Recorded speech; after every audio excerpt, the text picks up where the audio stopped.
And three, two, one, and we're into the audio of the show.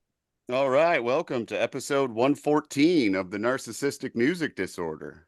What's up, Scotty? This is a special day for us, is it It not? is. We have One. Corey Rozzoni with us today from currently in the Great Affairs. I With have a a list. I have a list here, Corey, that you can either deny or confirm that you were a part of the following bands here. Oh, I'm Okay. excited about this. Dave Fleppard, Yes, I'm currently in that. Yes, Def Leppard tribute band. I have a Lights of question about that. Marfa. Okay. Lights of Marfa. That is currently was defunct after the pandemic, but in the last couple weeks, it now is becoming a thing again. Or Adeline. funked. Adeline is the previous band I was in. That band may reunite this year, but it is remains to be seen. Was that Toxic Girl? Yes. Yeah. So Okay, Clumsy. Clumsy, I was in many years ago. Yeah, that was with Mark Solomon, who played what was the band he was in now? He was in a band with one of the dudes from the Replacements with Tommy Stinson. Okay. Tommy Not Stinson. Bash and Pop. No, with the band after that, I believe. Oh, what were they called? With Tommy. Campfire Cup. What's that? When Tommy did his solo record, like the Village No, it was a Gorilla had band. It was a band record. It had a band name, and I'm gonna totally okay. like a name like Clumsy, but it wasn't cool. Clumsy was not a Our Lady Peace tribute band. No. The Burden Brothers. Yes, I was a member of that band for several years. Yep. God dang. Motormouth. Oh yeah. That yeah. Oh, yeah. Lisonic. Yep. And this is the brilliant. Whoever named this band, I already know where be you're part going. of NASA or something like that, or a think tank somewhere. But it is spelled, John, ESSIEECKS. Spell that again. ESSIC. IEECKS. SEX. Nice. That I love. Is Anytime that true? you're gonna That is true. And the funny thing is, I currently am jamming with a group of friends just for fun, doing some grunge covers. And this drum set you see right here is my old drummer from SEX from, I mean, to date myself, from 30 years ago. He now has moved to Nashville and we've reconnected. And that's cool. So the SEX's drummer now lives here and we're doing a grunge kind of trip. I don't even know if we'll end up playing shows. Hopefully we do. That's kind of the point of doing the tribute. Otherwise it's just And I don't know if I'm breaking any news here, but are you currently a member of Former as well? That sounds weird to say. Currently a member of Former. I think I am. Yeah. Yeah. There's a band thing. I know. I love that band name, but it's probably one of the worst band names ever because you look up Former Band.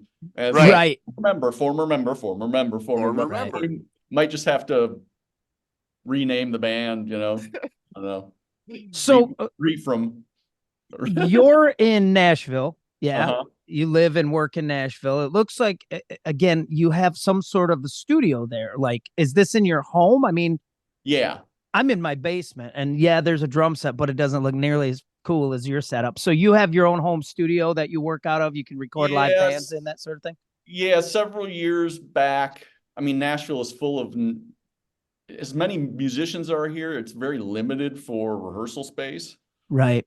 So you kind of rehearse in your house. Obviously, most people do the real quiet rehearsals, which drives me nuts. And, I decided we were putting a garage onto our house and I was like, well, if we add some space to it, cool. I can have my own room and it's soundproof. We can crank as loud as we want. We kind of set up big enough that we can set up like a band on a small stage. Yeah.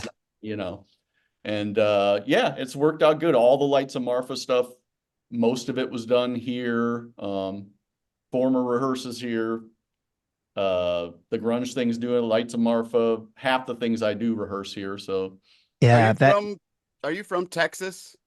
No, I'm from Rockford. Well, I was born in Kenosha, Wisconsin, and then I grew up in Rockford, Illinois. Cheap Trick. Okay, I didn't know if the Lights of Marfa had a Texas tie-in because of the city. Well, I moved to Texas in the late 90s, and that's when I joined the Burden Brothers, and that was in Texas. Clumsy was in Texas, and yeah, just, you know, heard of Yeah, it, I love seen it, and just I thought love it music was from the state of Texas. So Yes, Scott will it is definitely. incredible. It is, I don't, they say it's Music City here. That's Music State. I mean, it yeah, is. I Yeah. just, even when I moved to Dallas, you know, I think to when I moved to Dallas in the late 90s, you had the Nixons were yep. Yep. signed, Drowning Pool, Pantera, Flicker Stick. Do you Uh, Flicker Stick? He names Flicker Stick. Come on, Corey. love All that right, band. dude. I Do you So love, do remember? I. Do you remember the Texas band called Haji's Kitchen? yes. Yeah, Yeah. those guys were badass. Yeah, and I'm just naming Dallas area bands. Right. The Austin bands, you had the Houston, but it was just so packed at that point. There was an area down there called Deep Ellum. Yeah. It was like Commerce, Elm, and Maine, and then it was about 4 blocks. So it's like 10 city blocks, and there was nothing but clubs. It was Yeah. Killer. super cool, and you could walk into anyone, and they'd all be packed. People were like, it wasn't, you know, a bunch of Right. this in the back. People were really into it. God, And that sounds fun. it was just a great, I mean, I felt like I moved from Rockford, which I love Rockford and it's home, and Cheap Trick is there, but from there to Dallas, it was like I moved to music Mecca. It was like, Right. you know, it's like everywhere. It's like, and every band is kick ass. There's a Yeah. band, the Feds, that I still love. If you have a chance, go check out their stuff. They've got Remember the band Vallejo? yeah, I know those guys. Yeah. Yeah, I AJ and them. those guys. Yep. Yep. All super cool guys. Yeah. Yeah. Good shows with them. Well, Killer speaking scene. of the 90s, that's what we're here for today. Our favorite back-to-back records from the 90s. Yep. Can I preface before we start this, you Yeah. guys? I don't need your harsh ass judgment. In the 90s, right? In the 90s, I believe I've been accused of making a statement where I said I was done with rock and roll. That's not exactly what I meant. But in the 90s, when grunge and everything took off, that wasn't my ride. You know, it was almost too heavy. I had discovered like what now is called alt country and that stuff. So my list is real heavy on that. That was my ride in the 90s. I knew it would be. Dude, it was, I just couldn't, I don't know. There was something, even though I liked like a lot, and I do have a couple things on the list here. Like I liked some of I could get into Soundgarden and Alice in Chains and stuff like that, but a lot of it, like it took me a long time to like the Pumpkins, like the Smashing Pumpkins. The dude bothered me so bad. He seemed whiny and pissy about everything. And then I kind of got, and you know how he hooked me, how Billy Corgan hooked me, is it turned out he was like a hair metal dude. He was a metal dude, a shredder dude. So into hair metal and pro wrestling. Yeah. Well, as soon Crazy, how middle America is that? He's into hair metal and pro wrestling. I'm writing that down. That's a line in the song. The 90s were a weird period for me too, because I actually did a podcast a couple years ago and I got some guff for it because it was your top grunge bands and Nirvana was in last place. Oh. And the person asked me, well, what if we added, because it was like Candlebox, Stone Temple Pilots, there were all these bands. Forgot about Candlebox. What if we add Bush to the list? And I said, well, Bush would be one up from Nirvana. Yeah. See, that didn't do me. Wasn't my thing. Yeah. It wasn't mine either. The 90s or 80s, the whole thing was being really good. And even when I was in the Burden Brothers, for example, I remember being in the studio and somebody asking me to play something like Nirvana, like pretend you're like a child, like just learning to play. It's like I spent years trying not to sound like that. Why would I want to make myself sound like that? Right. So, I mean, that was our thing too, is I had that circle of, like you said, the 80s. So my circle was, shredder guys. I mean, guys who were, I went to college and I remember guys who were working out stuff like, Decadence Dance from Extreme and Green Tinted 60s Mind and all this kind of stuff. And then all of a sudden that wasn't cool anymore. Like you couldn't do that. So it was really such a weird time. And thank God, in the 90s, as we get started here, I'll kind of tell you what launched me into the 90s and ruined music for me, fucked me up for a long time.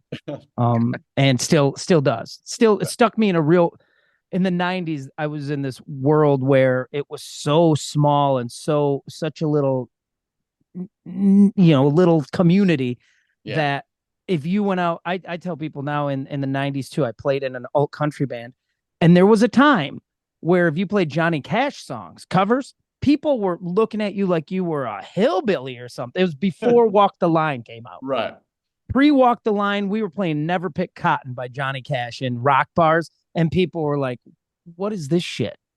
Now you just mention Johnny Cash and people will put $2 in the tip jar. Right, exactly. So, okay, I've ranted enough. Let's get started. Who's opening us up? Scott, Corey. you want to Corey's fired off? Yeah, lay it on us. Well, I'm first I'll say my list, when you asked me this, I started and it took me until yesterday to narrow it down to 10. I have easily 15 honorable mentions. Yeah. But if we start, I guess I'll start right off the bat. We mentioned this band earlier. It would be Alice in Chains, Facelift, and Dirt. Into Dirt. Yeah. Me. I mean, Alice in Chains is my spirit band. Jerry Cantrell is my spirit animal. Nice. And I know there's an EP in between, so I didn't know if that would negate that, but full lengths, and I base these on my honorable mentions. I think they ended up falling on the wayside because there was always one of the two records I was like, I really liked it, but it fell off. But the ones I'm going to name are just still to this day, I'll listen to those records from beginning to end. And those on my list. Yep. Those are on my list too, Corey. I've got Facelift, 90 Facelift and 92 is Dirt. I mean, just magic. Magic. I'll tell you what people don't talk about enough, and I'm sure you guys will appreciate this. Of course, we all know Man in the Box was the thing, right? I mean, that was the launch pad. It's the non-Man in the Box tunes on Facelift for me that are so badass, man. It ain't like that. Bleed the Freak. Love, Hate, Love. Oh, God, dude. Yeah. Sea of Sorrow. You know, I don't know how. I know how I liked that band. I'll be honest with you. I thought they were almost, and they were. We all know now they were at one point, but they were popping up on Headbangers Ball. Yep. You know, and they all had long hair. Well, not Lane, but you know, they had long hair. They were rocking. They slid by me because I didn't think it was a grunge band. I kind of thought they were on the Clash of Titans tour. Yeah. You know, Megadeth and whomever. And they were, you know, they toured with Van Halen. Dude, I thought they were a metal band. It was my fault. I didn't know. But, and then Dirt. What was the first single on Dirt? Was it Wood? Them Bones? I think it was Them Bones, maybe. Yeah. Yeah. And Wood was in the single soundtrack. It was Wood because it was on the single soundtrack, and then I guess that would be technically because that's on the album, but which is such a good that movie. I'm embarrassing myself again, but like in the 90s, that was like kind of how it was. Like I was kind of that. I had a ponytail and a tweed jacket and shit and little glasses, and that was who I was trying to be. I was very deep, and things touched me in a way that you guys would never understand because you're not. You read a lot of poetry and dude, so brooding, so brooding. And Corey, I'll share some of my college poetry with you in private, so you can take it, put music to it. It'll be like a Woody Guthrie. Just email them to me. I'll read them. Yeah. Oh, they're beautiful, beautiful. I don't want to move you publicly like that right now. But. Yeah, no. So Alice, those two Alice records. Let me ask you this. What's your first of all, I have to say that those Alice in Chains harmonies, I hadn't heard a bunch of that, man. Yeah. I think it's the interval might be like a sixth or some weird ass thing. Weird, yeah. I hadn't heard that. And I tell people this now and I get made fun of.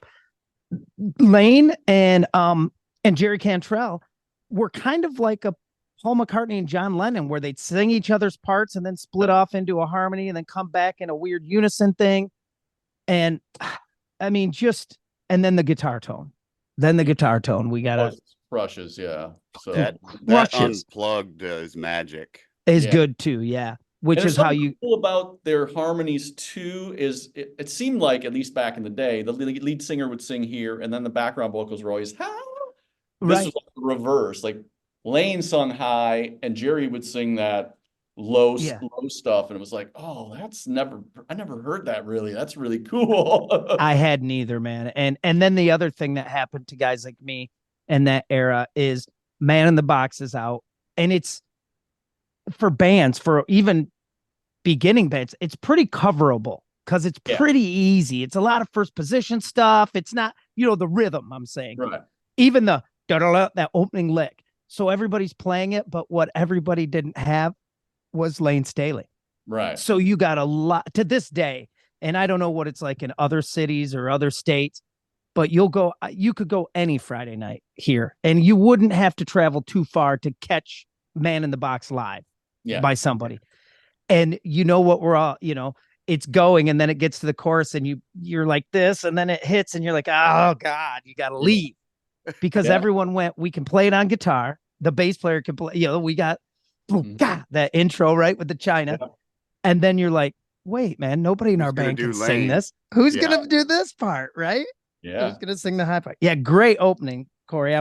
That's on my list too. If you're into that stuff too, there was a band that you may have heard called My Sister's Machine. I've heard of that, but I've heard of them too. And they were like, every kind of like in the early 80s and late 80s, you had all the copycat bands. They were kind of an Alice in Chains copycat, but same thing. The guy sounded a lot like Lane, and they were a cool band. So killer. Scotty, what do you got? I have from Chris Isaak, San Francisco Days and Forever Blue. That San Francisco Days record is the bomb, dude. And his normal guitar player, James Wilsey, he got let go on that record. He only played on one track, and the rest of it was finished by Danny Gatton and Jeff Watson. Jeff Watson from Night Ranger? Yes. That's crazy. Bullshit. Really? So the other 9 tracks were done by those two guys. Holy crap. And I mean, if you're a Danny Gatton fan, you can definitely hear the songs he plays on. Sure. You have to go check that out again. Yeah, me too. That's the record that I'm drawn to the most from Chris. Wow. Forever Blue is just that's a super sad record, and it's got Stray Cats. He's a great combination of like Roy Orbison and Elvis. Yes. Right. And God, I'm sorry. I'm still hyper fixated on Jeff Watson. I just can't stop, because in my head I hear I hear Wicked Game, and then the solo comes and it's and it sounds like You Can Still Rock in America. But I'm sure I'm sure Jeff Watson plays great on it, and he's a great musician. But wow, yeah, I love Chris. He's awesome. So the Roy Orbison thing is a nice thing to point out. That voice is just one of my favorite covers of all time, believe it or not, is his cover of Solitary Man. Oh, from Neil. Yeah, he does that on San Francisco Days. Good. Yep. Yes, it's on that record, isn't it? Yep, 12 It's song, so good. And he owns it. Killer. God, yeah. Okay. I'm gonna have to go check that out again now. Exactly. Crazy. Why Brad Gillis comes in and whammies all over? Another thing I was wondering is why is Chris Isaak always sideways on his album covers? I don't know. He's got that Barbra Streisand thing where he doesn't. He's almost always sideways on every album cover. That might be by design, dude. I got to start being, facing away from the camera. That would be good for me career-wise. So I'm going to open up my list here. And this was big for me. And I'm looking at, it's 1990 and 92 are the years of these two records. And the first one is called No Depression by Uncle Tupelo. And the follow-up is March 16th to 20th by Uncle Tupelo, which is an acoustic record. The other thing about these records that first of all, I don't know. My circle of friends, one of my dear friends and guys still make music with, mixtaped me back in the day. And it was, Uncle Tupelo and a couple of these Americana rootsy bands. And No Depression just hit me because it had rock guitar, rock drums, folky lyrics. They were doing Carter family stuff, right? And trust me, dude, in 1990, I wasn't like, I really like the Carter family. Mother Mabel is my shit, I was not that guy. But something about that just got me. Because it reminded me of the Mats, who I already loved the Replacements. I loved the Replacements.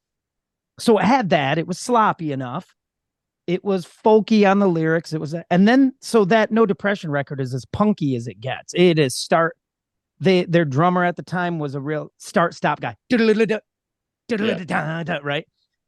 Then the March record came out, and it was I remember being excited. It was produced by Peter Buck from REM, and I'm like, oh, this is gonna be, I heard rumor that was happening, and it's all acoustic fiddles and all the mandolins, and that's where I started getting really hooked. I got hooked on the Louvin brothers again in 1990. I wasn't like, hey man, I just listened to Wake Me When It's Over by Faster Pussycat, and then I listened to my Louvin brothers records, right? I got all this stuff from these bands, like here and here. right, and that's what hit me. It's like I was so into that stuff all of a sudden. I'm sure I said something to the effect of rock and roll, like I only listen to the Louvin brothers now, but it was I mean, in 1992 I was hooked. I bought a mandolin. Oh, There, I've said it. do you still I've have said it. Oh yeah. Cool. As a matter of fact, Epiphone solid top mandolin. I'm a lefty, so I had to convert it, and then I had to put the dots in it, up on the neck, and I drilled them in and filled them in, and kind of loosely cleared over them, and then it broke out. So my mandolin to this day still has, for markers, it's just holes, right? There's Right. holes with a little black on them, but yeah, this Uncle Tupelo band hooked me, and I was in, and their name's going to pop up again on my list. So what do you got next, Corey? King's X. Oh, dude. Dogman and Ear Candy. I think that's 93 and 96. Again, one of my favorite bands. Loved them my whole early life. And then when I moved to Texas band. Yeah. And got to see them a bunch in Oh God. 200 seat. At that point in the late 90s, like I can't remember some of the clubs I saw them in a Deep Ellum, but there'd be like 300 people, and it'd be a sweaty mess. Yeah, and they'd be killing. Oh, to the 10th degree. and so there's a band, King's X, that their name comes up a lot in the right circle, right? If you're talking, and those shredder dudes I'm talking about from college, that were, we all loved King's X. Like Ty Tabor was the man. I remember when I heard that he played through a Lab Series amp, and there was one at the pawn shop, like for $1 or whatever. But, I'm like, that's killer. I got to have that. And, I want to be like that. Because Out of the Silent Planet was the one that got me. Yeah. When I got that record, which might be their debut, I don't know. I don't know.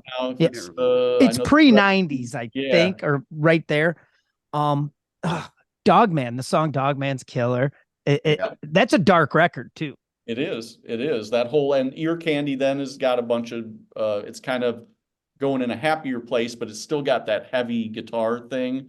Because there was this period where those two records, at least, their albums sounded huger than they ever did. Yeah. They sounded kind of small before and small after. We've talked about this. Me and Denny have talked about this. There's the Cheap Trick thing, kind of like the Kiss thing.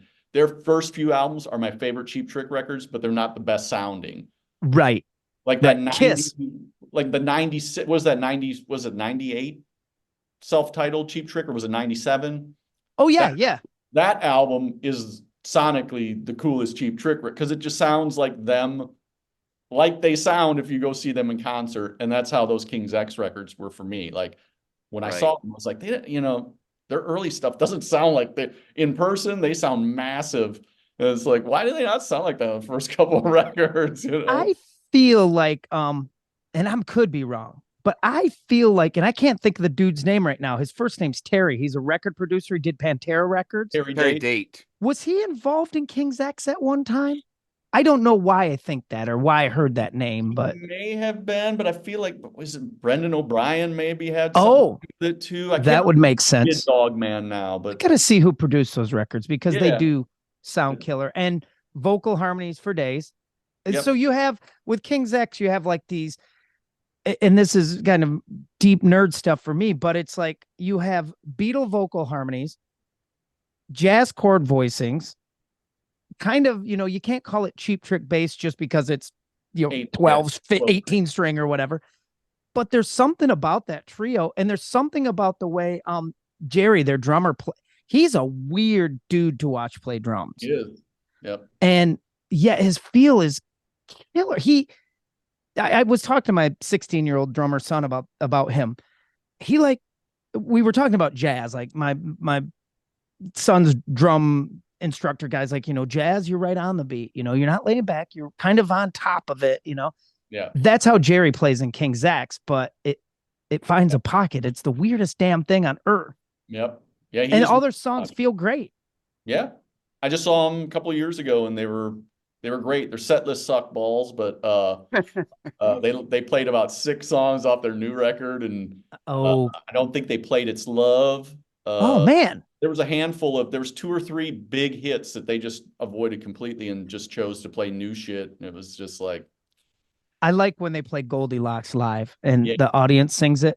Yep. Now, audiences have sung songs, right? We've all seen stadiums of people singing Queen tunes or whatever. But when there's a bar club, mid-sized club, and King's X are playing Goldilocks, and the audience is like finding parts, they're kind of like one side's doing this, and it's pretty cool, man. On since '98, because when I saw them in Dallas, that was the first time ever seeing them in a club, and everybody started singing. I was like, "What is?" Everybody the song? Whoa, Yeah, it chokes me up. I'll be honest with you. I get goosebumps talking about it because I'm like that. Great, I love King's X. They're genius band. They don't get the props they deserve. Scotty, what do you got next? 90s band. Well, of course it's a 90s band. God's Child. Not many people know about this band. They're a New York band. They had a record called Everybody, and then they had a record that I love. That was like a leap forward. It's called Aluminum. Huh. It was sort of like,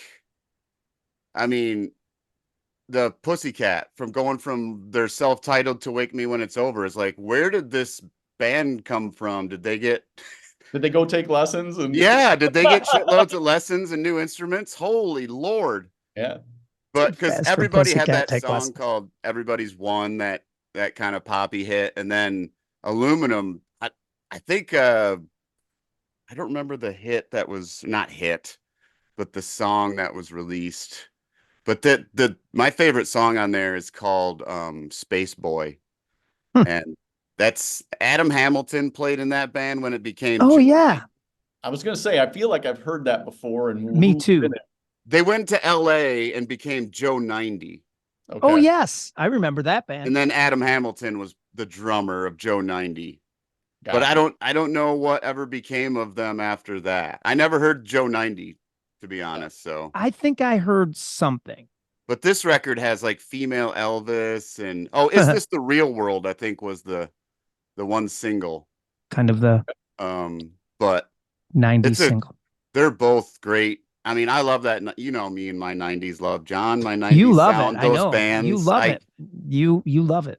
Some of those bands I just fell in love with, like Splendor and God's Child. So Splendor, I love that. Splendor has a song called Space Boy too that I love. So Yep.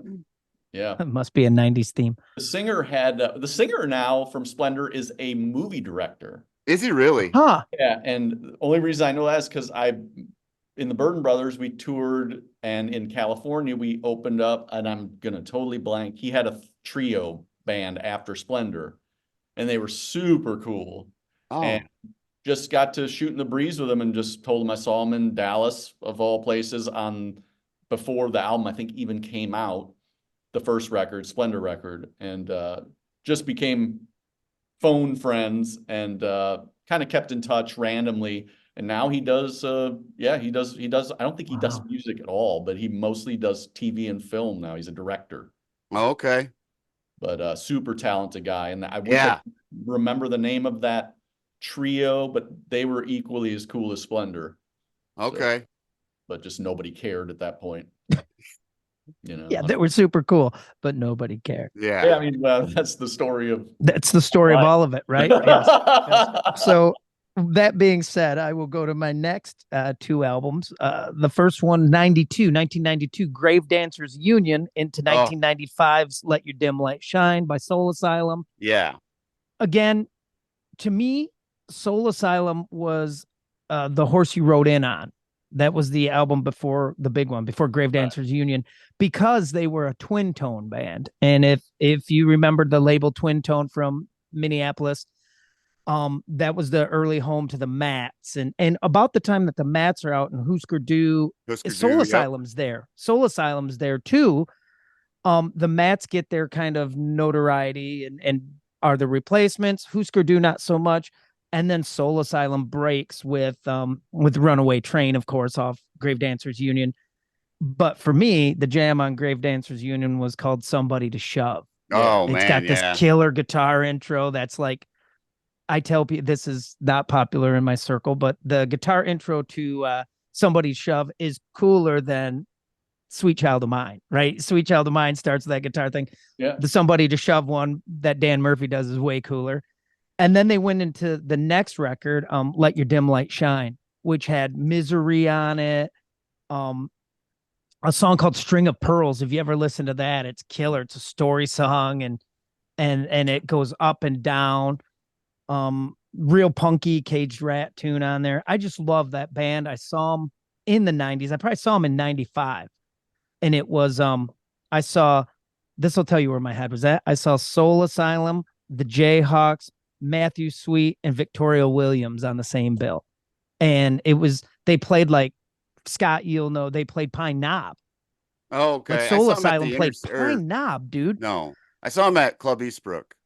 Which would be a mid-sized club, but I saw him at Pine Knob, right?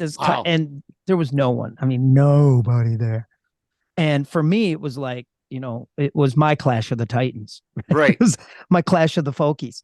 Yeah. And then they all got, they play, of course, Soul Asylum's headlining. Then they all come out and play like a handful of cool covers together. They play the Byrds and they play Graham Parsons covers. And it just, I love Soul Asylum. I still think Dave Pirner was in his heyday, especially. He was so cool looking on stage. I tried to rip him off every chance I got.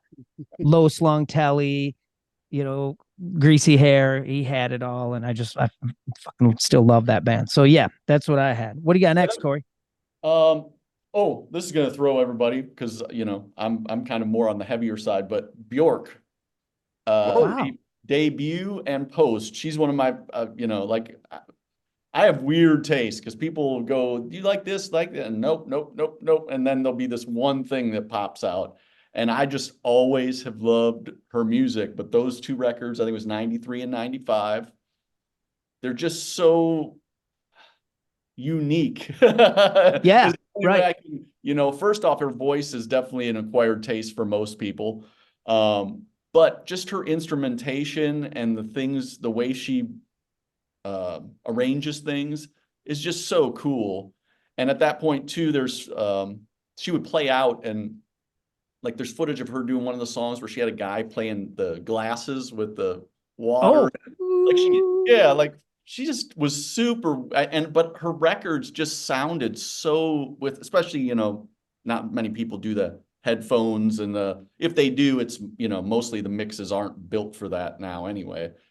But her music is just so cool to put headphones on and hear all the stuff going on. So those two records were great. And I think they're like on Post, she has a song called what is it called? So Quiet.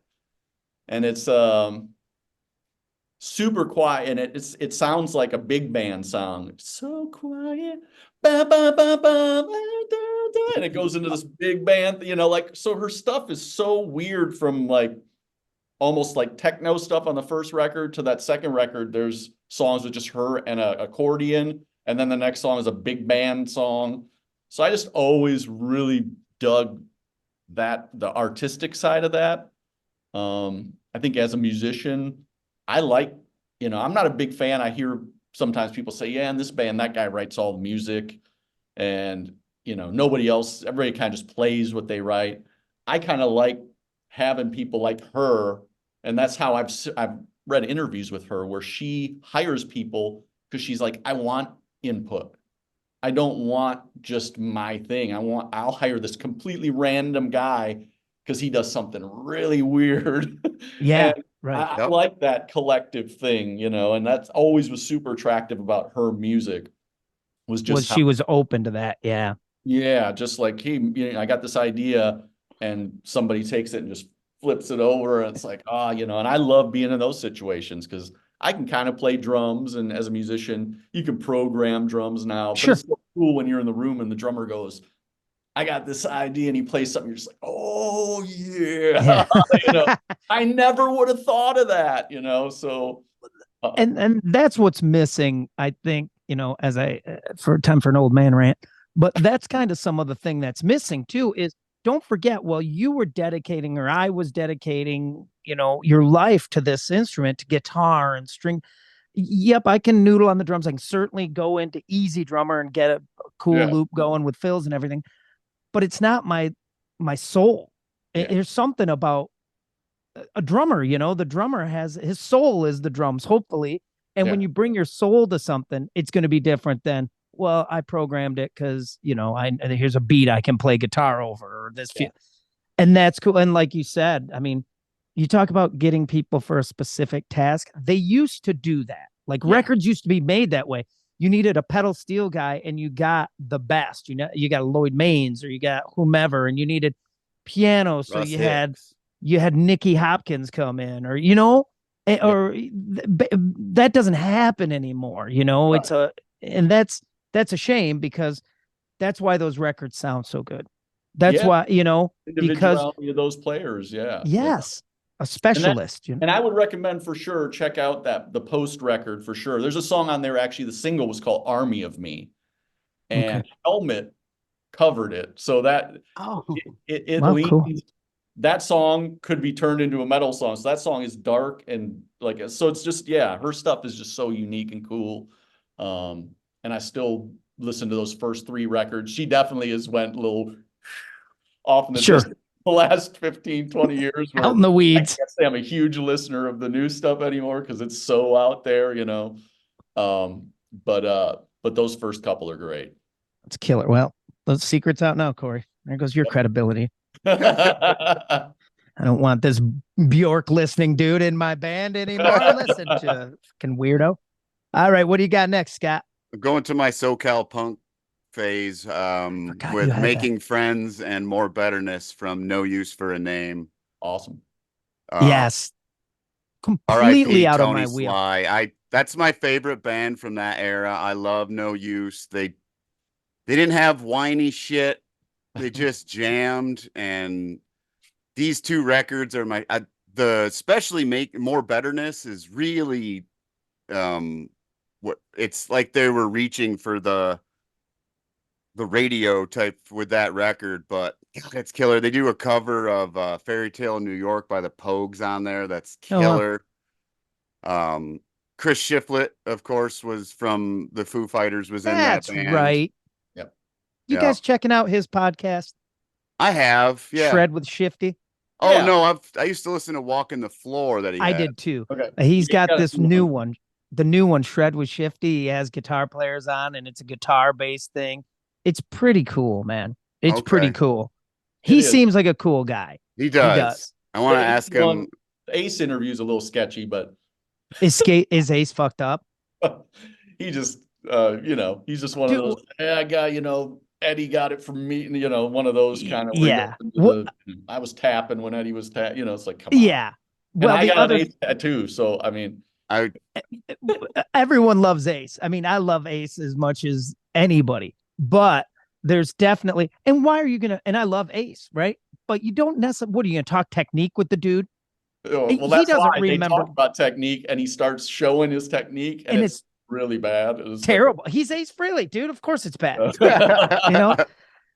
But again, if you and to take a Kiss side road, and we do that a lot on this show, side roads. But I will tell you this about Ace: I can draw a line from Ace right to Chuck Berry. Yep. I mean, right there. And as long as I have that thread in a guitar player, it's gonna hit something that matters to me. Yeah. That being said, and I've got some kind of, friends that I've kind of met through the game here that are in Ace's road band. And dude, I have never said it and I would never say it, but there's got to be nights you're just like, oh shit, man. Shit. Yeah. Here we go. I mean, I saw some video. It was, I probably know those guys. yes, of course you do. And it's like, come, you want to go. I mean, first of all, if Ace were to call me, you're packing up and going. Yeah. But there's got to be nights you're just like, oh boy, oh boy, oh boy. You know, sweet backup vocals and then something horrible and then sweet backup vocals and then something horrible. And I love Ace and we all do.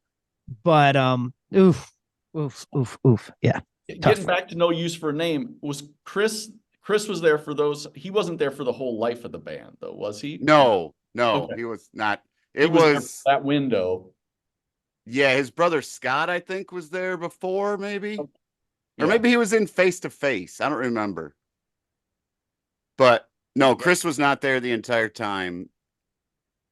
Because then he went after No Use. When Tony passed, he went and did the Me First and the Gimme Gimme. There you go. That's what I was Yeah. trying to remember what he went on to. Okay. Yep. Yeah, that cover group. That was fun stuff too.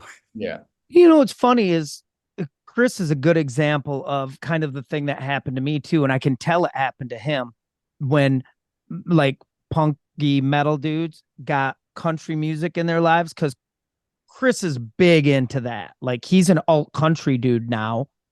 Even his solo records kind of have that feel. And, yeah, West Coast God, Town sounds exactly that like Wagon happened to- Wheel. Yeah. It happened to a lot of players. Sorry.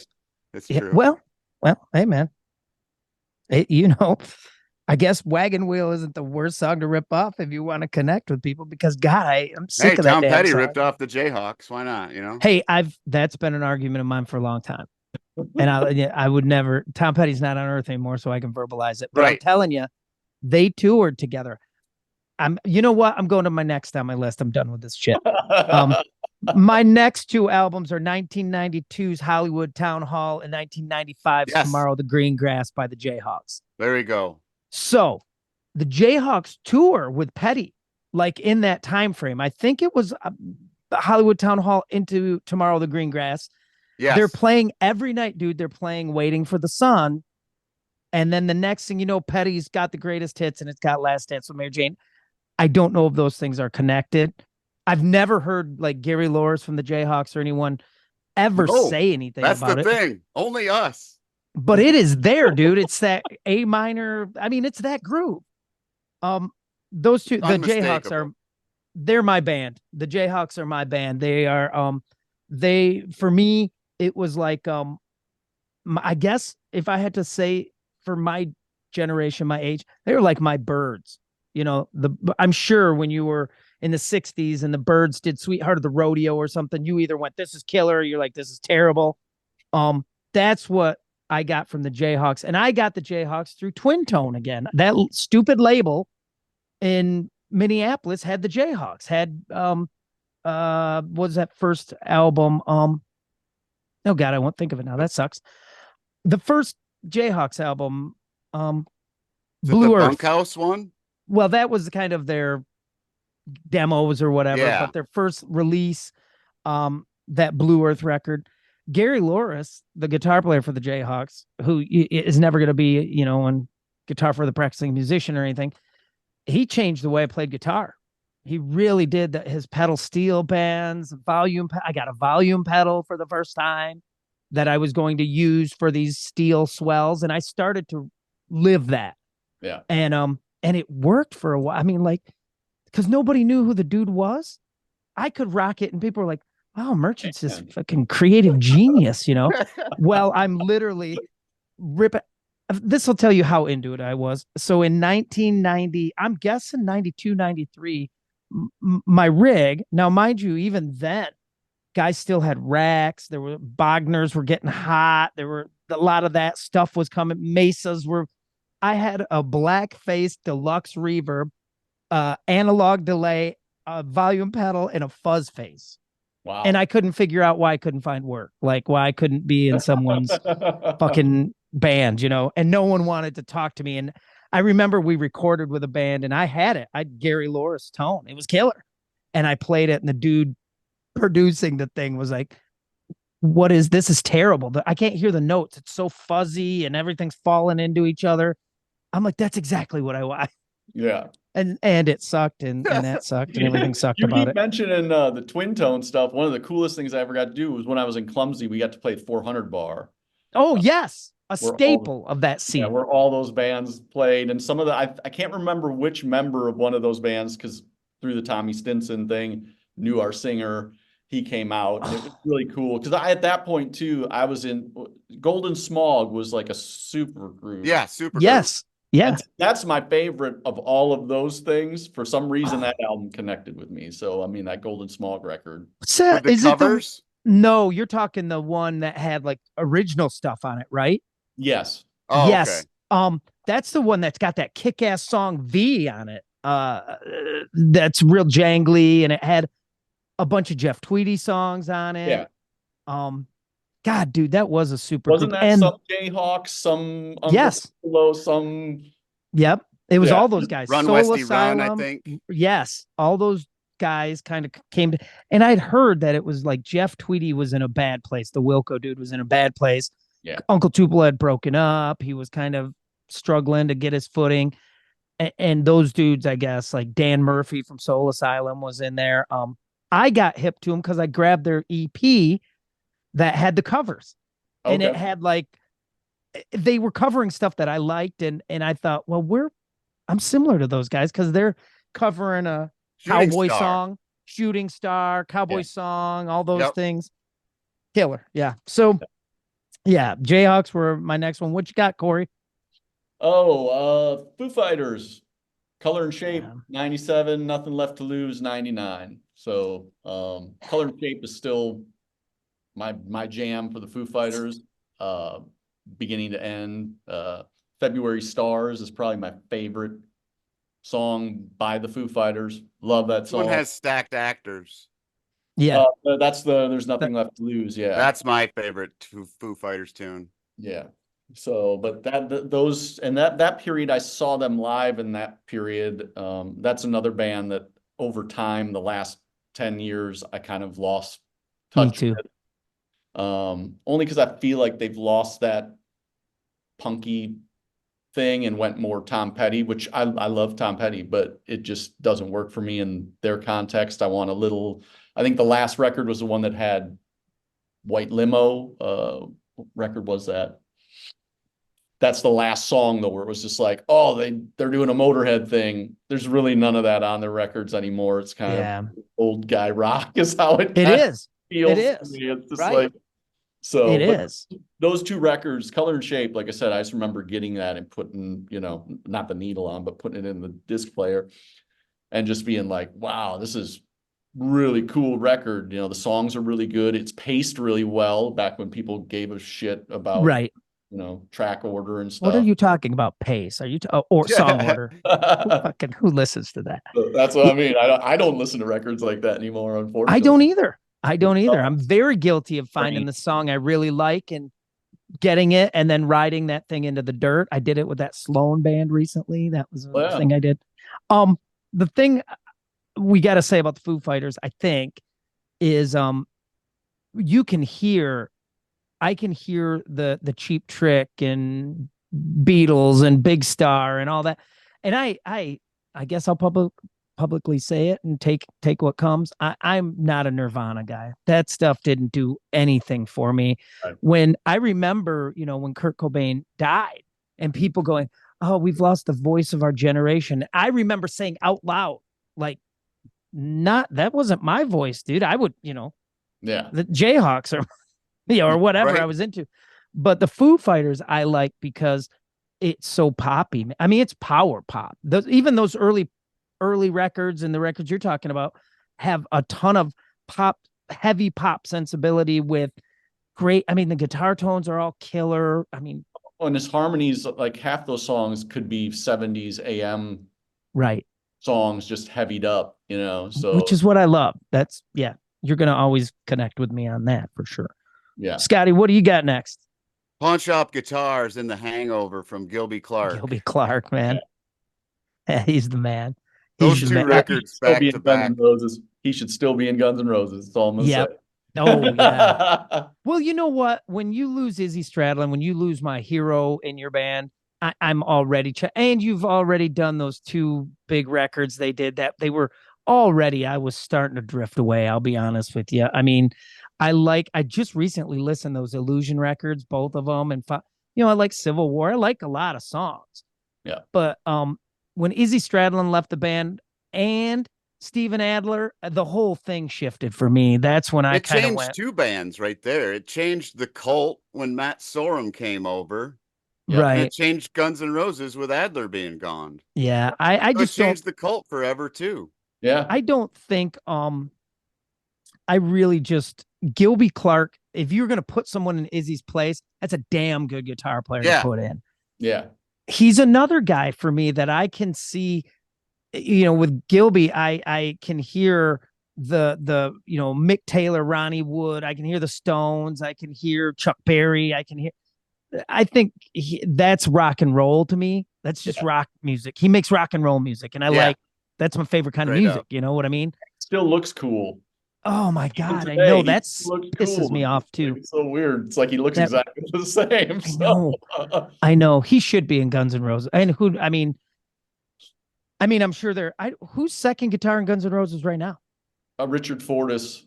Who I like. He was seems a like monster. He's solid dude.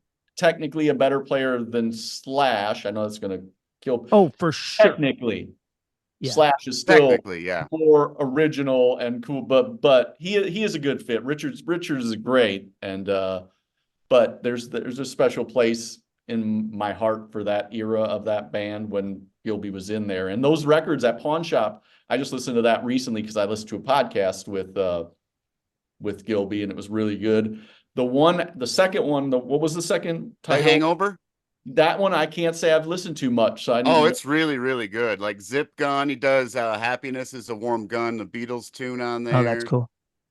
Yeah, it's really cool. Those two back to back are phenomenal. And then I think after that, there was one called Rubber, which was pretty good as well. And then I think he kind of stopped and started doing the production stuff with like Veins of Jenna and stuff. He started working with them. He was in Heart and I didn't know that. Yeah, he's been there for a while. They actually talked in that podcast. They mentioned his time with Heart and wow. There's another band he was with. Wow. And was he with it was MC5. Was that it? I think he was playing with MC5. Yeah, there was like a handful. It was just because they said, "What have you been up to?" And he started mentioning Heart, and it was just like, wow, I heard the Heart thing because there was a VH1 special, and he was playing guitar. I was like, "Is that Gilby Clarke?" You can plug him in almost anywhere. Yeah, he's a good, solid rock and roll guitar player.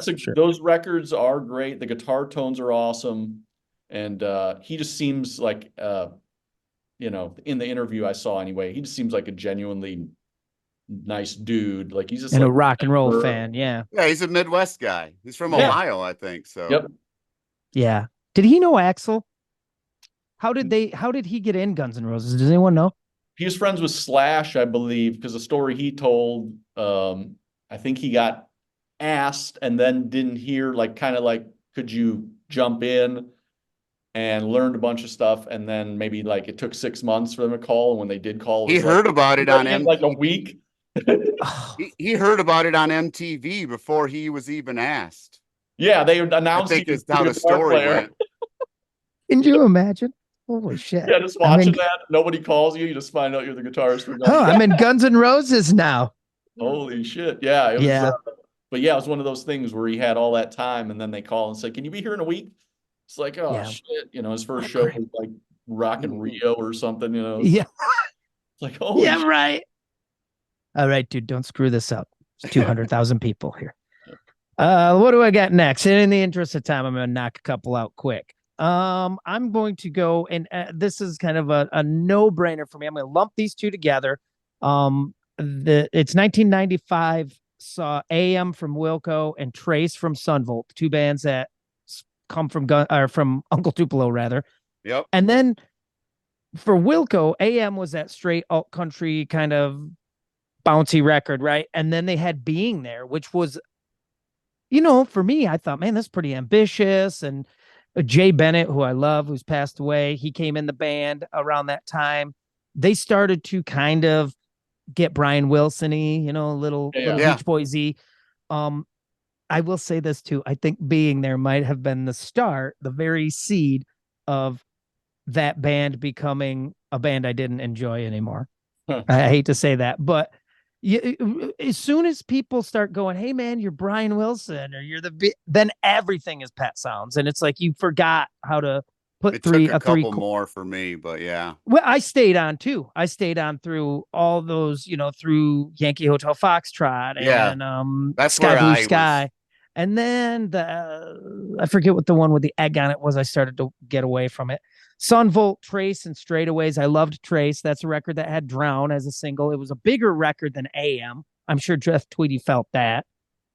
And then it followed up with an album called Straightaways, which is really cool. The guitar, you talk about guitar tones. If you like those old, I don't even know what to call them really, like Silvertone, Supro tones, I guess, for lack of a better word. Right. Those kind of guitar sounds. Those albums have it. Started with Carrie At It Easy, didn't it, right. John? I remember. Do, do, do, do, do. I thought, wow, this is gonna rock, and it did. It had some real rocking moments on it. Trace, my favorite moment on Trace, one of them, is the Ronnie Wood cover. Mystify Me. You look so. That's a jam, man. I cannot get a band to cover that with me because I'm stupid. And it's not packing the floor like Uptown Funk might do. I'll tell you that. No. Yeah. Playing the hits of 1967. That's what I So yeah, those two records, Wilco and Sunvolt. Corey, what you got next? What's next on Stone Temple Pilots, Purple, and Tiny Music. I had them. Tiny Music still to me is there's those certain records in your life where you listen to them and you're literally transported back that time. That is one out of all of these. Dirt might be one also, but Tiny Music for sure. Anytime I put that on, I'm like, oh my God, it's 1996 all over again right here. And that's what a cool band.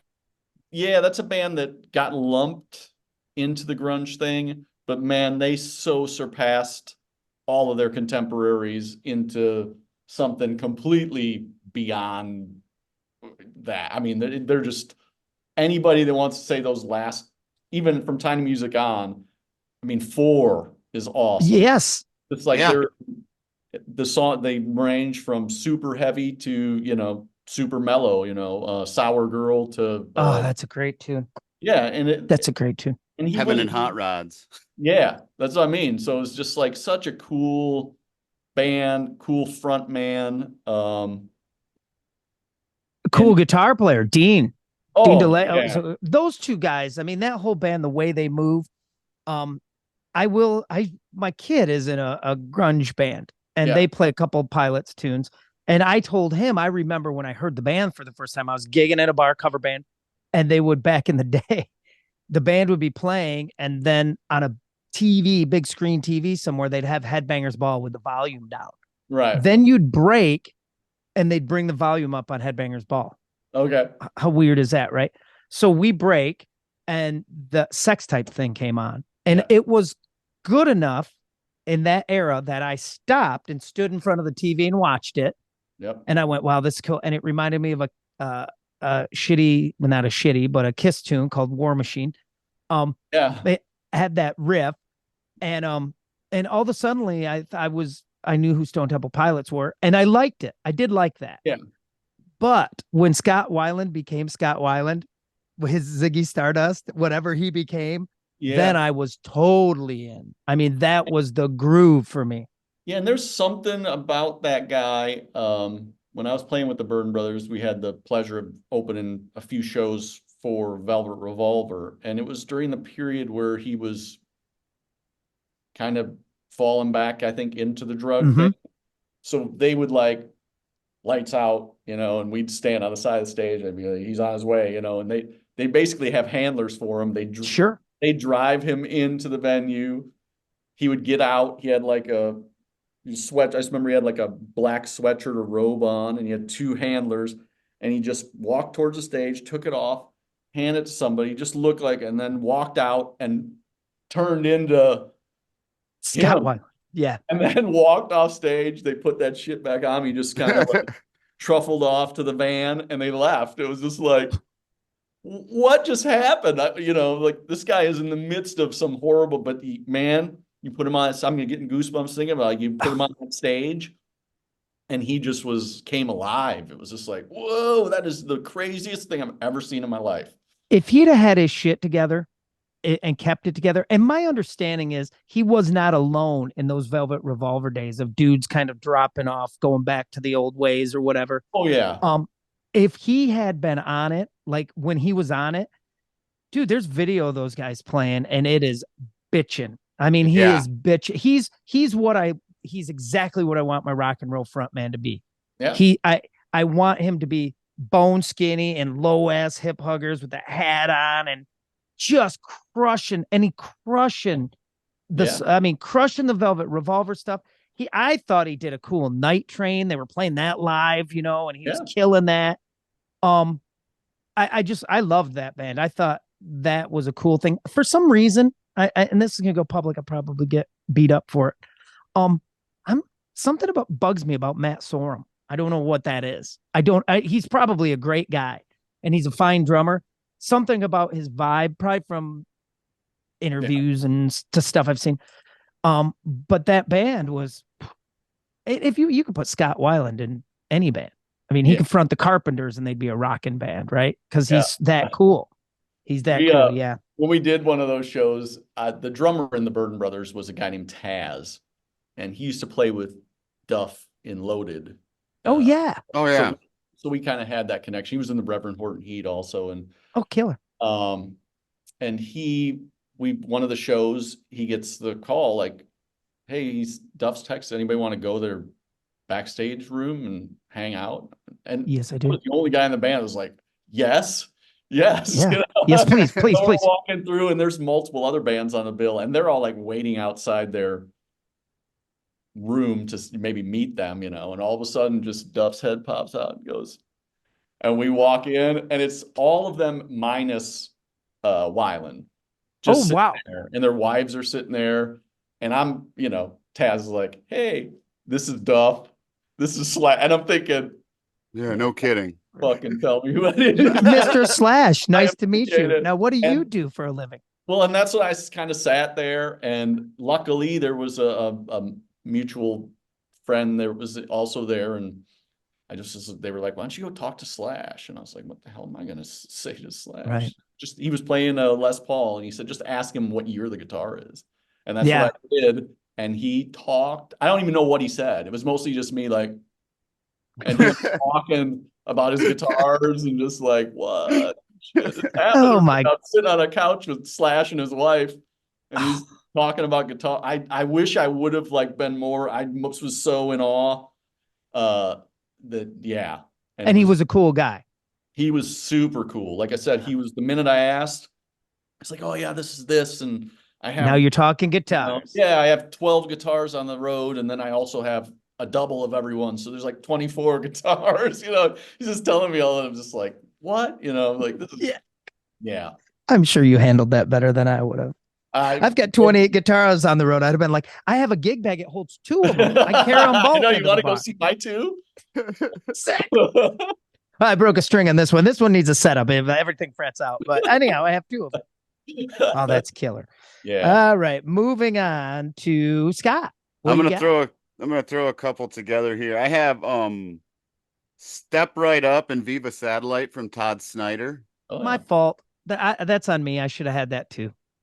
And then I should have had that too. I'm embarrassed. In that same kind of country-ish era, I have Pride and Glory from Zakk Wylde and Book of Shadows from Zakk Wylde. Cool. Okay. I'm going to say this. I'm ready for it. Come what may. Pride and Glory, Zakk Wylde's finest moment for me. I love that band. I love Southern Rock Zakk. Although I'm also a Black Label dude, even though the whole shtick has gotten a bit much for me. Yeah. The whole biker gang shtick is a little much. Their newest record is incredible. Is it? What's the last Black Label record that came out a couple years ago? Okay. and I'm not gonna totally forget Doom Crew, or I can't even remember. Yeah. What it was a gray cover, but that record is I like random songs, but that's the first one where I'm like almost from beginning to end. I'm like, oh, this is actually Okay. So, Corey, you're as a guitar player, I'll put you publicly in the hot seat. I said I would do this to you. What's your take on Zach's pinched harmonics? I don't mind them when he does them. I don't care when anybody else, I'd prefer nobody else does them. He does them pretty well. He does them really well. It's his thing, and I get it. But god dang, dude, a Sometimes it's night too of it, much. a Yeah, night he of it puts will me drive too me. much. I'll give you that, I mean, he'll play those Ozzy songs, dude, and like, what, But that being said, as in my house here, as a dude, he's revered. Sorry, I'm getting a phone call coming in, so I got weird things happening here. Love Zach as a dude, as a musician. I love how he plays. I love the Southern rock. All of that Yeah, that's my is favorite too. my dude. Yeah. That chorused out thing he does too nowadays is a little bit much for me. Super harmonics chorus. Take those things, take half the pinch harmonics away and the chorus, and he would probably be top 5 guitar players for me. But to nerd out a little bit, for me, too much of that chorus washes everything out. Nothing has a bite anymore. Yeah. And that bothers me. But I do love Zach, and yeah. And he's fun. He seems like he'd be a fun hang. He seems like he's a fun great. hang, dude. Got to hang out with him a couple of times because I knew Craig Neunenmacher, who played drums for him. So cool. Craig introduced me to Zach. Have you seen his Instagram channel where he has like the Ultimate Warrior? It's during the Pantera tour, but he has this little Ultimate Warrior that he carries around. And he like films it walking. He's like, and then he walks out to the crowd and like 20,000 people, and he's got the. he is hilarious. Yeah. Yeah, he seems like a fun dude, and he's a hell of a guitar player. Like, I mean, I love Jake Ely as much as the next guy, and I love Badlands, and I love all. And when Jake left Ozzy's band, there was genuine concern in my heart, like, what's going to happen here? Mm-hmm. And then they got young Zach Wild. Remember young Zach? I was like, whoa, man, that is the shit. He loved Randy. He could play that stuff. He put his own spin on it. And as we talk, especially a guy like me, this is important to me, how cool he looked. Young Zach. I was going to say, he looked super cool. Oh, dude, I got a pair right now upstairs. I got a pair right now of tight, big ass 20-some bell. I can't wear them. I look stupid in them, but you bet your ass I bought them. And I was gonna rock them, and then I look so stupid I can't wear them. I look like a pair on 2 toothpicks with some sort of fucking stand at the bottom of it. Right, what do you got next, Corey? Let's see. This Feeder. I don't know if anybody's familiar with that band. The UK heard of them. Feeder. Polythene in 97. I think that was their debut, and then Yesterday Went Too Soon in 99. So super cool, kind of in the same vibe as, I mean, that was that period of Skunk Anansie and some of those kind of bands. Just a super cool rock band, trio, guitar player, drums, bass. Super catchy, poppy choruses. Really cool band. They had a song called High that was their hit, I guess, on the first record, that was in a bunch of those 90s funny college movies that everybody was yeah. So man, I would love to have a song on one of those. So but we're worth checking out. They just put a new record out about a month ago, and it's the coolest thing they've done in a couple decades. So wow. Super, very cool band, and I got turned on to them living in Dallas. They played, saw them with 50 people at a little bar in Dallas, and been obsessed with them ever since. I pick up anything they do. So nice. And I'm taking a side street real quick. Corey, when you were in Dallas, was it 90s era? Late 98 is when I moved there. So let me ask you this. Somehow in that Dallas, that rock scene there, like power pop and Brit pop got big, didn't it? Yeah. I could feel that go through. And I'll tell you why. And again, I don't know why I'm embarrassed to say this, how much I loved these guys, but that band Flicker Stick, I really liked, dude. Yeah. I mean, like, I really liked them. I got obsessed for a hot second where I did. I watched that TV show they were on, whatever that was called.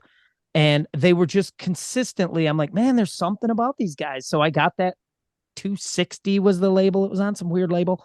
Yeah. And I got that Astronauts record, Welcoming Home. It's fucking great, man. It's really good. And when you saw them on that show, that was them in real. They were like that. That was them. I really, the Rex super dude. sweet guys. I mean, you know, all the fights and stuff, that's real. That's them. They were they were all individually super sweet guys. And yeah, I was in a band for about 3 seconds called Happiness Factor from Dallas. That was totally. I missed one. Totally. Well, that it's not list. I'm not on any recordings. I was in the band for like a short minute play, but it was totally in that, you know, there was another band called Double Plus Pop, and there was that period, like you said, where there was all these really cool power pop kind of bands, which I love, man. And I thought Flicker Stick did a great job at that too. Yeah. I really did. I think that's good stuff. All right, let me knock out some quick ones here. Somebody, maybe you guys will have this, but I had 1990 Shake Your Money Maker and 92 Southern Harmony Musical Companion by the Black Crowes, who are obviously the coolest band on earth. Even though I'd love to hear you guys, if either one of you have heard the new stuff. I have not. I have. Not bad. People are talking about that Wanting and Waiting tune like it's magic. It's not doing that for me. Yeah. But it's cool. I mean, it's cool to see them. I miss that. Before we did this show, I was upstairs with my son watching some YouTube, and we were watching Lucinda Williams with Mark Ford on guitar. And I love Mark Ford because that dude is he is the Mick Taylor of now. He's that guy. So yeah, I've got Shake Your Moneymaker and Southern Harmony. I've talked about those on this show so much it'll make everybody puke. And then I had honorable mention. I had Three Snakes and By Your Side, or my those are good records. Is that Oddly Freed? Favorites. I love Three Snakes. Is that Oddly Freed on guitar? Oddly Freed is maybe on By Your Side on a few things, but I don't think he was on much of any of those records. I think he was. Those are the ones that I think By Your Side had. Was that the one that had like Kicking My Heart Around? Yes, first song, I think. Faster or whatever that song. Go faster. Yeah. And then Three Snakes had Halfway to Everywhere. Yep. Blackberry's a great tune too. That's a good era of the Crowes. That's a good era of the Crowes for me. Yeah, and that's where I kind of, I think, got into them, because the early stuff I was into more heavier stuff. So that's but they were on my honorable mention. So they the other thing about the Crowes too is they had the Southern or the Shake Your Money Maker for me was the Faces, and then they got to Southern Harmony, and that was a little Allman Brothers-y and jammy. They had a little period in there, and it might have been around like Three Snakes and stuff, where they glammed up, especially Chris, glammed up a little bit. Like, he had this he was getting into his Bowie phase, or maybe his, Mick Jagger circa early 70s thing. And it was cool. Yeah. Well, so yeah, I had both those two Crowes albums. I also am going to throw in a couple more. I had 92 Sweet Old World and 1998's Car Wheels on a Gravel Road by Lucinda Williams. That Car Wheels on a Gravel Road is a kick-ass record. It is. Lucinda Williams is heavy stuff. Nobody's really hip on her. I mean, she's huge, but, she's not a household name. Right. I love her. Yeah, I didn't get it. I think I worked at a record store when I first moved to Dallas, and I'd never been, that was never in my circle and so I got turned on to that stuff working at the record store. I don't even know what to call it. I guess folky rock, really, when you get down to it. But she had cool guitar players, and Kenny Vaughan. I love Kenny Vaughan. He played with her for a long time. Jim Lauderdale was in her band. Like I said, when they announced this album, her new album, Rock and Roll Heart, Stories from a Rock and Roll Heart, Springsteen's on it. It's some great shit. But when Mark Ford could literally be in any band and I would be into it, because he's such a great guitar player, man. He's underrated. He's killer. So what do you got next, Corey? Let's see. Pantera, Vulgar Yep. Display, and Far Beyond Driven. Beyond Driven. Um, they were a favorite for easily a couple years where they were at the top. I mean, I saw them so many times in that era. Yeah. What a I think I brutal saw him rock and roll. 7 times. Yeah. Yeah. Yeah. What Yeah. a brutal rock I and got to roll meet band. all of them except for Phil. Really? Yeah. And they were all cool, weren't they? Yes. Yeah. You know who's aging like a fine wine, I think, especially if you can get a chance to watch some interviews with him. Rex is really Yeah. turned into this kind of sagely older rock and roll cat. You know, he I love really has. the stuff he did with Kill Devil Hill is awesome. Dude, that stuff is completely underrated. People don't even know it exists. Love Yeah, it. he's a Singer Dewey great musician. Cragg is so good. That singer is so good. Yeah. Yeah, he was in Pissing Razors, I think. Yeah, another Texas man. Yep. Yeah, man. So, Pantera was game changing, I think. I think yeah, that was a game Pantera. changing band. I don't know how they did this because I'm not a super heavy dude, you can tell. But I love Pantera and I don't know why. Like I shouldn't on paper, I shouldn't like it. Somehow those heavy ass songs are like musically hooky to me. I mean, there's no, you could never go, oh, there's that pop element because that doesn't exist. Right. But somehow those songs are catchy as shit. Yeah, And I just don't know how that the works. thing is, they also had that they're fun. And The a lot Abbott of Brothers metal factor. bands were so serious and they were Yeah. just like, you know, you The saw Abbott Brothers videos factor of is them. huge. Yeah. Yeah, right. And It's- they were that cool factor. I mean, never has a band, and we had an episode about like rock home videos. Never has a band owned that genre like Pantera. Those Watch It Go. Oh, They're God. so good, dude. But that life, I mean, whoo, I dabbled in that life. And I didn't get to pursue it at that level, at the pro level, because I had other shit. I had to go to work the next day. But man, that's I'm an old man right now, and I still go, damn, that looks like it'd be fun for a couple nights. I'll tell you some stories off camera that I don't want. Yeah, right. But I don't want anyone Remind me who when we're knows done me. here, I'll tell you them because they're Yes. like, but yeah, how they can maintain that. I mean, you know, I don't know, but they definitely were fun humans and massively loved when Dime was murdered. I was in the Burden Brothers and I got invited to his memorial, which was at a 3,000 seat venue, and they had about 2,800 people behind a barrier and then like a fancy area for musicians, and somehow I got lumped in the musicians. So, but just how many, I mean, Eddie Van Halen, Zach Wild, all these huge people are sitting in this, and it's just like, that's how loved that guy was, you know? Yeah. So, Because he loved them. That's yeah. the thing Dime did is I think he was so universally loved because he loved so universally. Yeah. Do you know what I mean? He was so open and so honest, and those dudes, the Pantera guys, as heavy as they were open, and you would never hear them. You know, they weren't shit talking guys. If they liked something, they told you they liked it and why and what they thought was cool about it. And yeah, unless you were Ingve, then they'd make fun of you. Right. who wouldn't? Who wouldn't? You know. I mean, we all know Yngwie Malmsteen is an amazing musician and an accomplished, but sometimes it's silly. I mean, sometimes it's pretty silly, man. Yeah, Pantera. What do you got next, Scott? I'm gonna group some together here. I have John, you know my love for Tori, but Little Earthquakes and Under the Pink from Tori Amos in the 90s. Yeah, you're a huge fan. I mean, that's like Corey's Bjork. It's different. It's weird. People wouldn't think I'd like her, but I love her. You love her.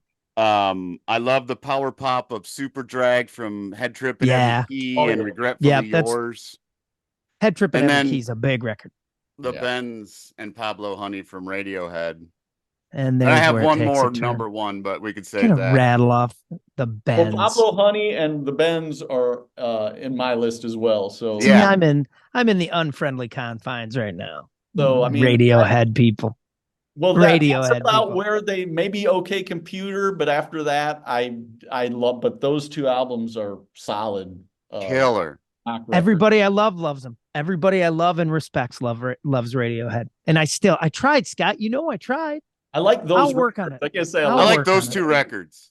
I'll Yeah, work I was on gonna it. say the newer stuff, I just can't. After OK I'll work on Computer, I'm out. spotty. Yeah. I'll work on it. I'll work on it. I want to be like you. I want to be able to drop at least those 2 records when I'm in mixed company and, get invited back to the party or But something. my all-time favorites from the 90s is Fizzy Fuzzy, Big and Buzzy, and Shit. The Bottle and Fresh Horses from Roger Clyne and the Peacemakers. Right on. Yeah. Or the Refreshments now. Refreshments into Roger Clyne. Then, yeah. There's one of those. See, the Roger Clyne career doesn't look bad. I mean, huge? No. Sustainable? Yes. And there comes a time in your old man music life where sustainable is what really is appealing. He's got a sustainable level sustainable Jimmy Buffett level of his dedicated fans. Right.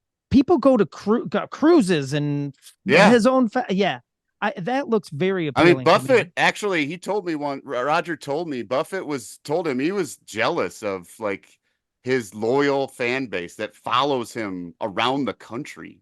That would be people awesome. Go to Buffett too, but not like, I mean, I meet people from every state at Roger shows. It's insane. I literally got people. I've seen him in like, I've never seen a band in more states than I've seen Roger or the Refreshments. Really?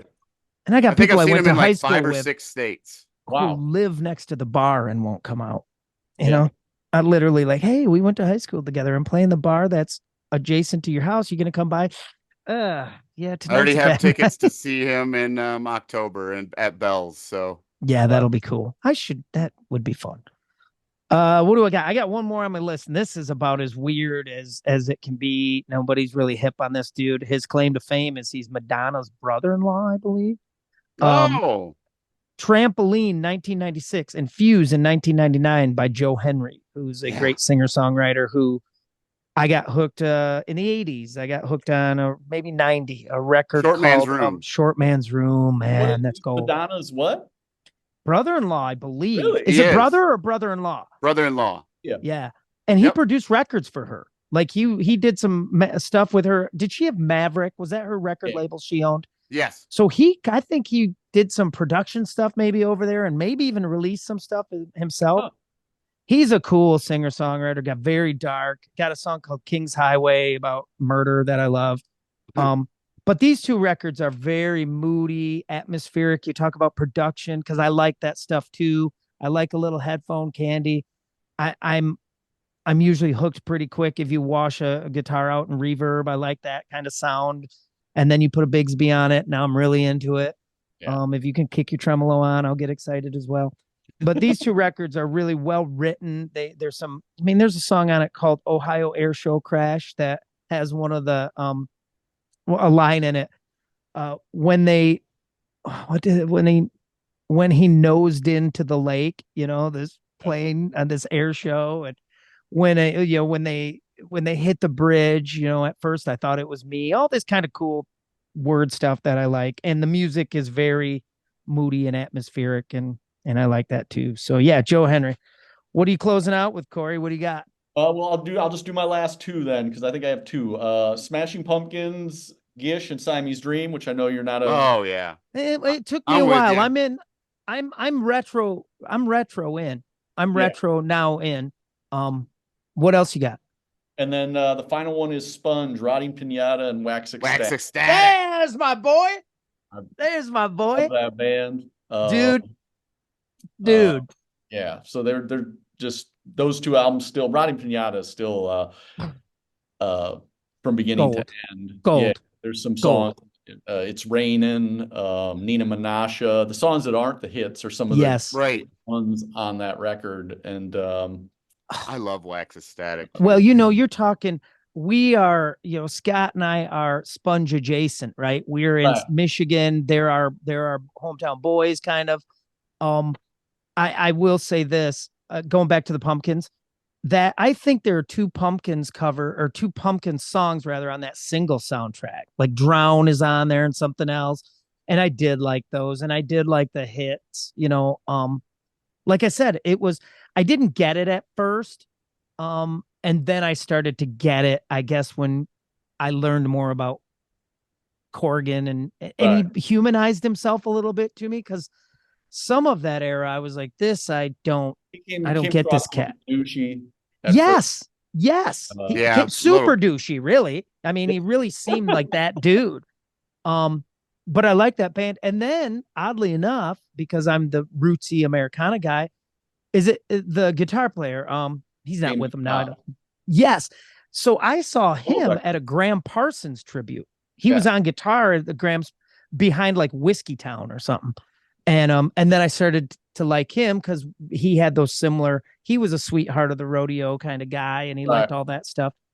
And now moving on to Sponge, I'll tell my Sponge story.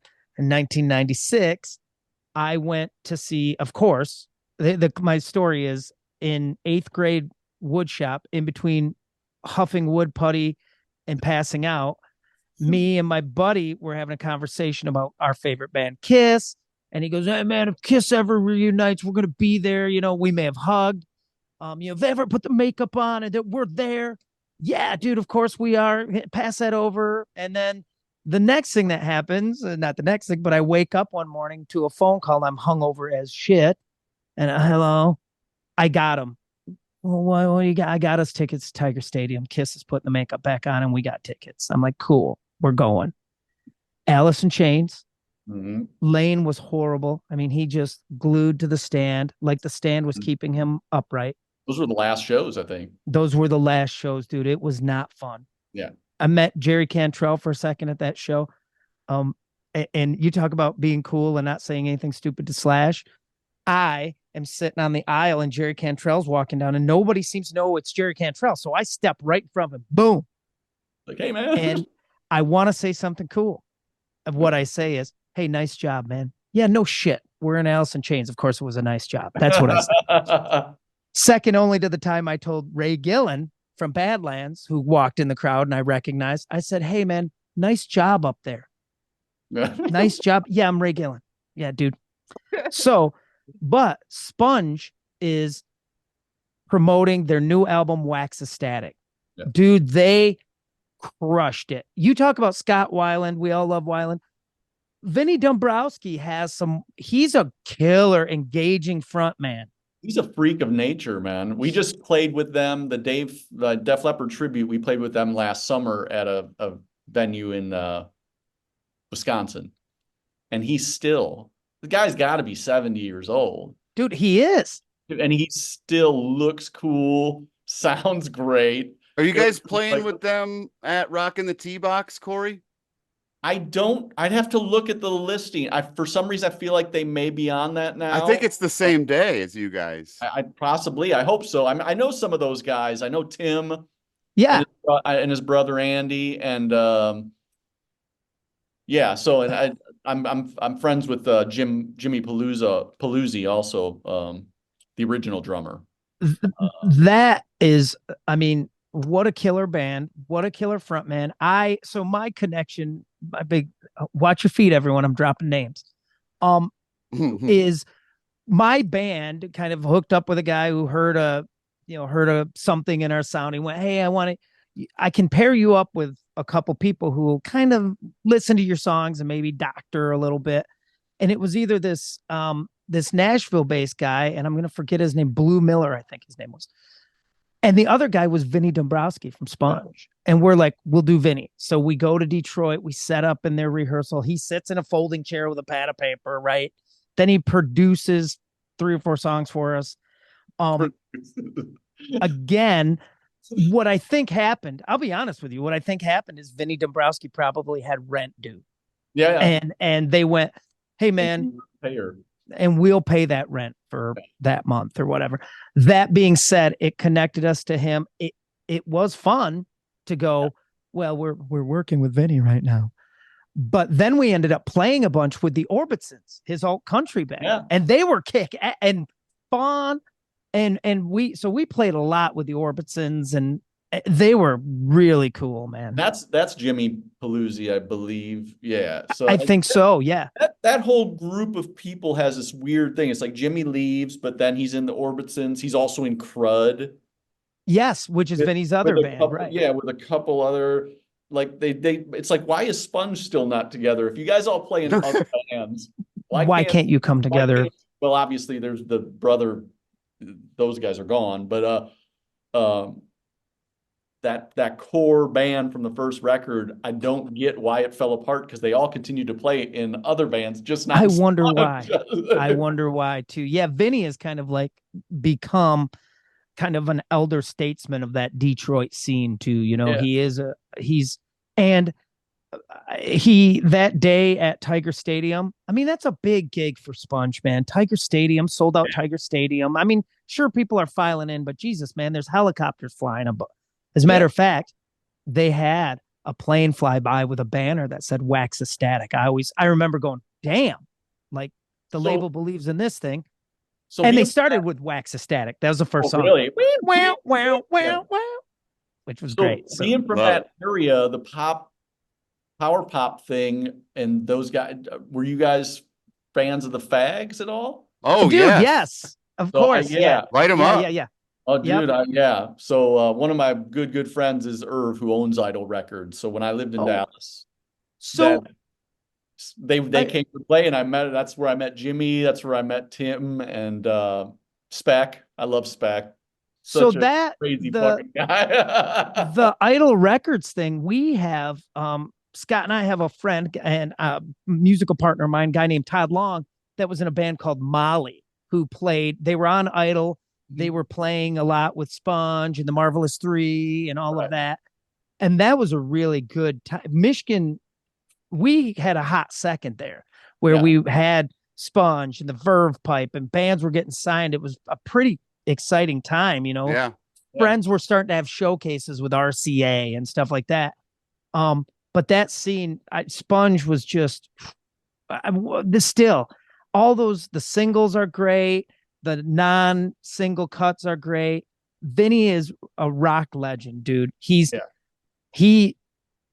And especially, he's so cool that when he was coming to work with us, he had like a leather jacket, just this leather jacket that was so cool that I hit every pawn shop from here to Poughkeepsie and found one. And in our band, like on the road with our band at the time, it'd be like, I'd leave it sitting somewhere and someone would go, dude, you left the Vinny on the table over there. Go get the Vinny. We called it the Vinny. We called it the Vinny for a long time.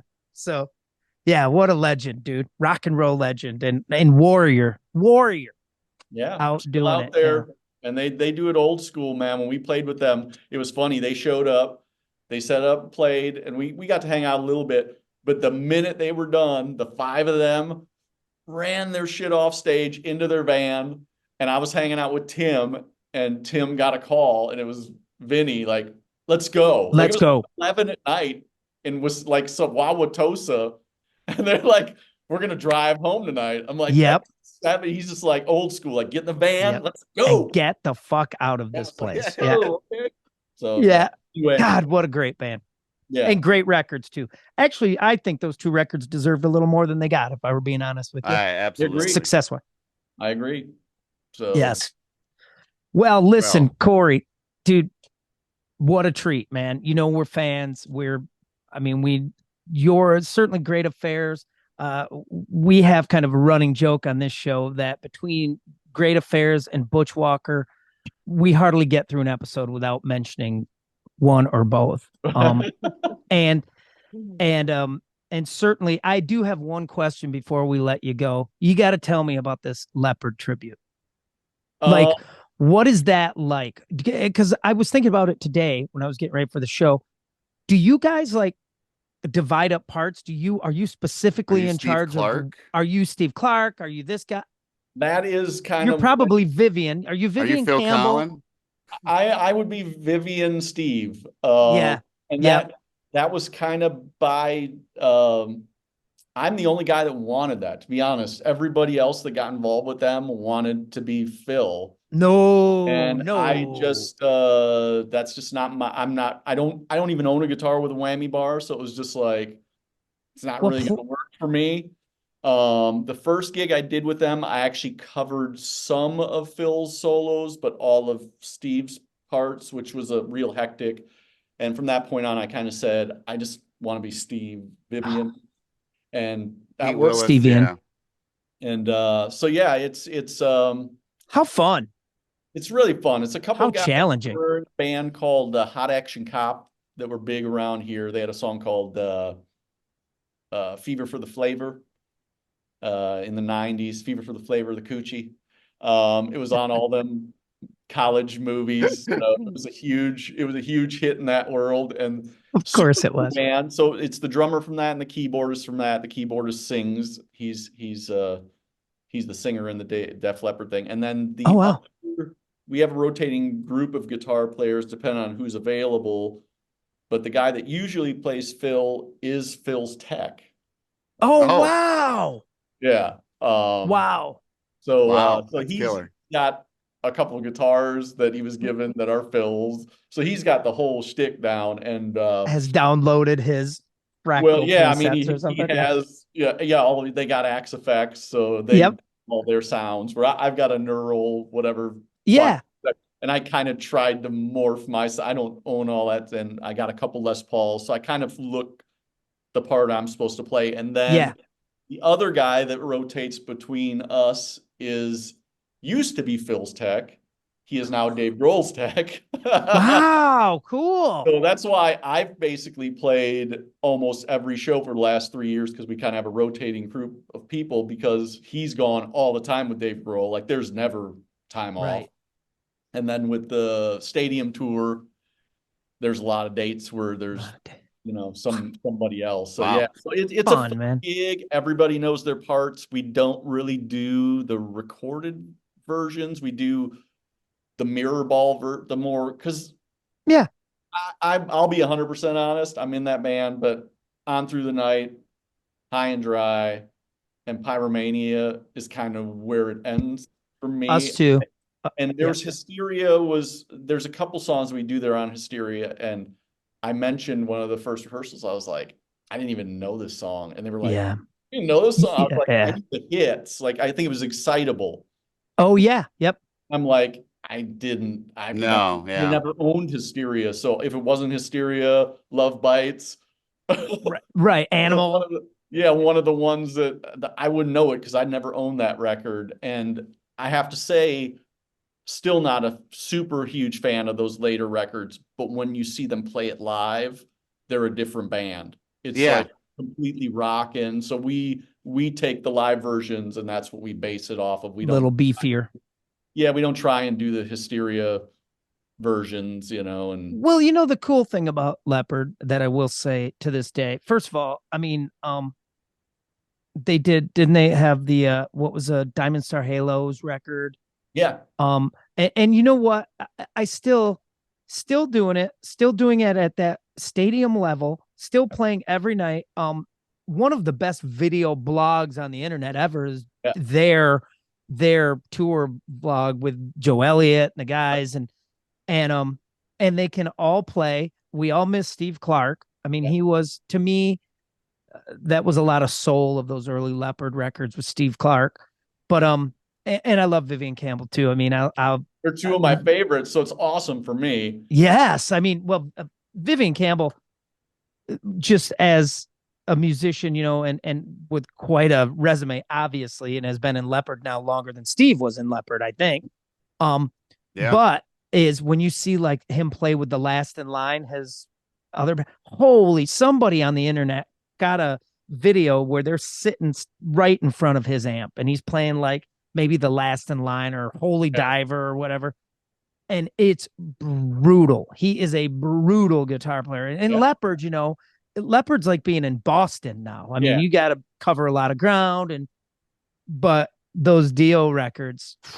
Yeah. I mean, I can sing those solos right now. Yeah. I know what they sound like. That's Vivian Campbell, Yeah. It is a fun band to be in. And I wish we played more. We don't quite play a lot, but those songs are fun. And, like you said, and people love them.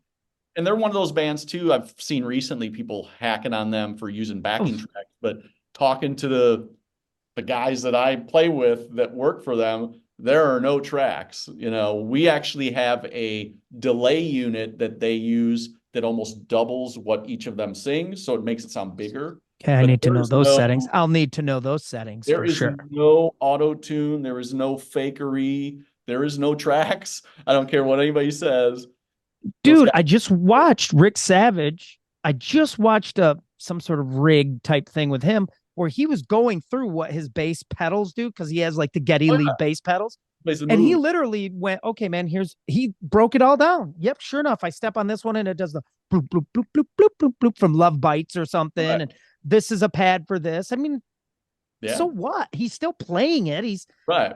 I can't even turn my tuner on and sometimes leave my tuner on before the song starts. So I can't imagine dancing on, the pedals from a B3 organ that are laying in front of me.